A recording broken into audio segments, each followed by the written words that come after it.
There's a lot that goes into Firestorm's trait. He gets a couple different launchers. Not really a damage buff, but kind of. In this video I'm going to go into the trait, whether it's worth it, and the different levels and what you get for everything. Yo, what's up guys, Shujinkydink here with another video to entertain or assist you in becoming the better Injustice 2 player. And this video is all about Firestorm's trait. Yes, it's a very interesting one. I'm going to go through the entire thing in full, all the benefits that you get, the mix-ups that you get, the differences between all three levels, and we're getting started right now. So right off the bat, I want to say that level 1 trait is really kind of useless. You get a very small damage boost, but it's nothing really to write home about. So we're just going to skip right into trait level 2. So I'm going to take a basic corner combo here. This is off the meter burn forward 3, and I hit this one a lot because in the corner I knock people down and they try to do a wake up attack, and then the meter burn forward 3 hits them and they go into a combo. So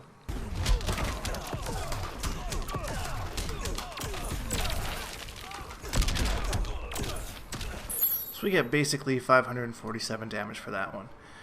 So let's go into trait level 2 and do the same combo.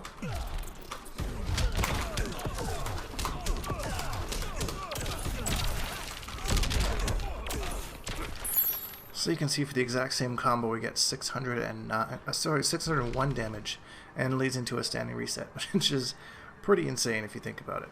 So level 2 trait doesn't really offer you much more other than a pretty big damage boost there. So if you need to use this at the end of the round, or if you just want to use it in the first round, just for you got him in the corner, you want a little bit of extra damage, I wouldn't shy away from it. So now let's see what happens when we pop into trait level 3 and we do the exact same combo.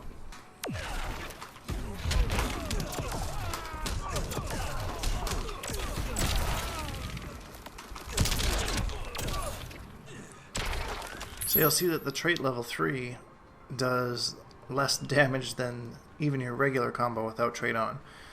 This is very interesting. So it also makes that same combo very difficult to hit. It just changes the gravity because of the how high they and how long they're launched on the starfish for. So I would really urge you to use trait in kind of a different manner. So the level 3 trait gives you damage over time on a bunch of different special moves.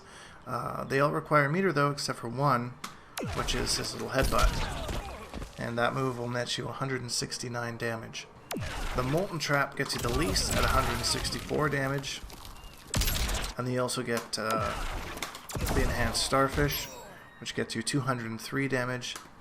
And then the Enhanced Projectile, which gives you 204 damage. That's including all the ticks and everything like that. I've done the math, I've added it all up for you, you're good to go.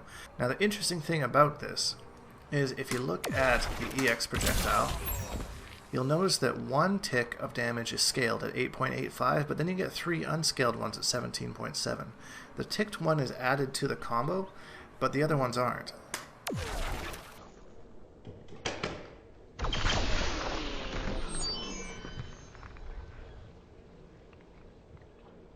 Now, this is the same with the starfish. There we go, enhanced one. So you get 13 for the first one, then 17 after that.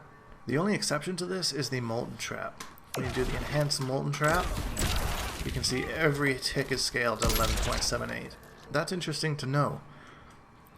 Ideally, you'd be able to use this in a combo. The only problem is, as soon as you hit them, you don't get the unscaled ticks. So take this for example, we do the enhanced starfish, you can see it ticking away at their health there. And then we do it again, and then we hit them with a standing 1, and we lose that extra damage. Otherwise that would have been 203 damage and we got 175.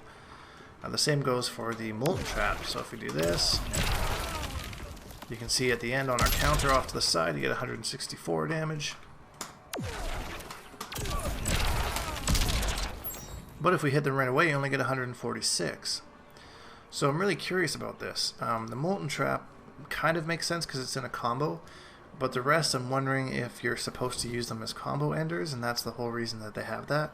I've been trying to figure out ways to use the Enhanced Starfish to get some sort of extra tick. The idea that I had was doing a forward 3 and launching the opponent high enough so that just when they come down, you can get at least 1 tick of that damage.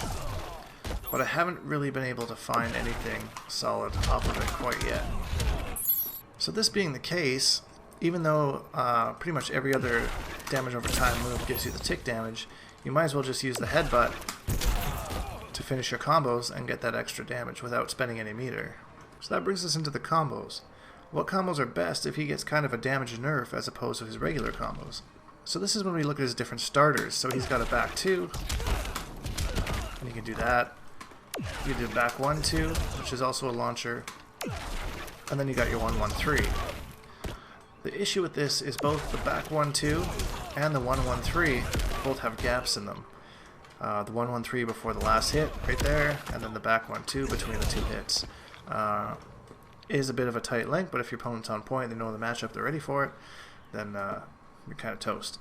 I find the most luck comes when I have this up, and you can either do the back 2, or you just go straight into the Molten Trap, which, worst case Ontario, it's -12, and I mean, they can maybe punish it if they're on the ball. But damage-wise, I find his best launcher is the back 1-2. So it's important when you do a combo with him with the trait on that you leave the Molten Trap to get all the tick damage, to maximize your damage. Again, and like I mentioned, if you hit him early, you will not get that damage. And it's scaled even more when you're doing the combo.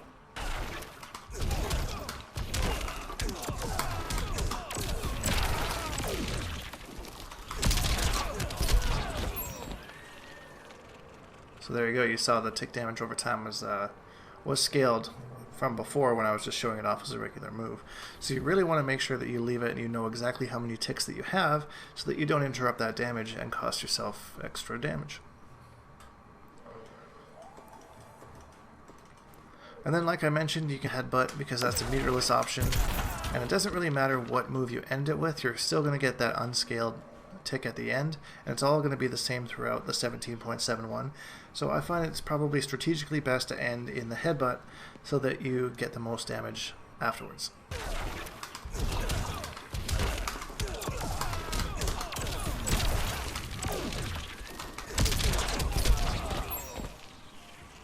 There you go, so you're looking, it's getting really close. You can see on his health bar there, it's getting pretty close to the 50% mark. So we're kind of on par of however we were just without trait.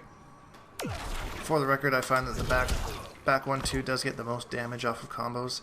I've explored around a little bit. I just find the 1-1-3 and just the straight back 2 don't really net you quite as much. I could be wrong though. If I am, just post in the comments, because like I always say, I'm always trying to learn. So the other interesting thing about his trait is the energy shield. You actually get even extra protection from the level 3. You do not, however, get extra protection from level 1 or level 2. It's only level 3. So I'll show you a quick example here. So Superman's going to uppercut me here. His regular uppercut does 56 damage. Put on our energy shield. It does 48. Put on both, and it does 42. So you get a little bit of extra protection from the trait being up. Hopefully that's not really something you'll take advantage of, because I always try and set up my trait in ways that are guaranteed. I don't really like to just throw it on and be like, oh my god, I'm being overrun, so I need to put on my trait. I mean, maybe, I guess, if you think they're going to do a combo, but first of all, I've really only found 2 different ways to set up a trait safely. It's 60 recovery frames, so it takes kind of forever for you to recover, to kind of go back. That's a long time in fighting games. So a lot of people say I don't use it enough, and that's usually because I usually wait for a safe spot to use it. So the first one is off of the Molten Trap. Kind of have forever there, so you can just kind of do that. If you time it right, you can also get an energy shield, continue the combo. And the other one is after the forward 1, 2, 2, 3. That's safe as well. You're not at an advantage though, I believe it's -2. But you can get it out and not be punished. So those are really the only 2 times that I really look at setting it up. Every once in a while, if I'm zoning or something, and like I knock them down with this, I'll pop trait. It's not a bad one either. And that's basically it, guys. Don't be shy in using level 2 if you just need a slight little damage buff to kind of edge out the round. Level 3 has a lot of mix-ups and a lot of fun stuff, and just be really attentive to the damage over time. Make sure that you're not costing yourself any extra by hitting them early out of stuff.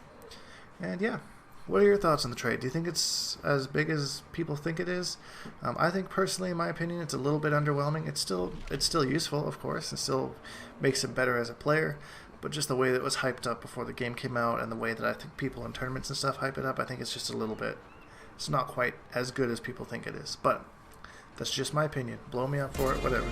And if you enjoyed the video, please leave a like, because it really helps me out. And subscribe, because we make videos every single day.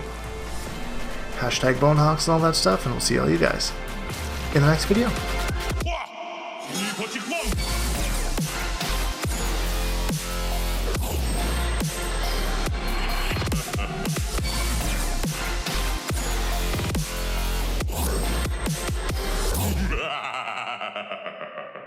Accept your death.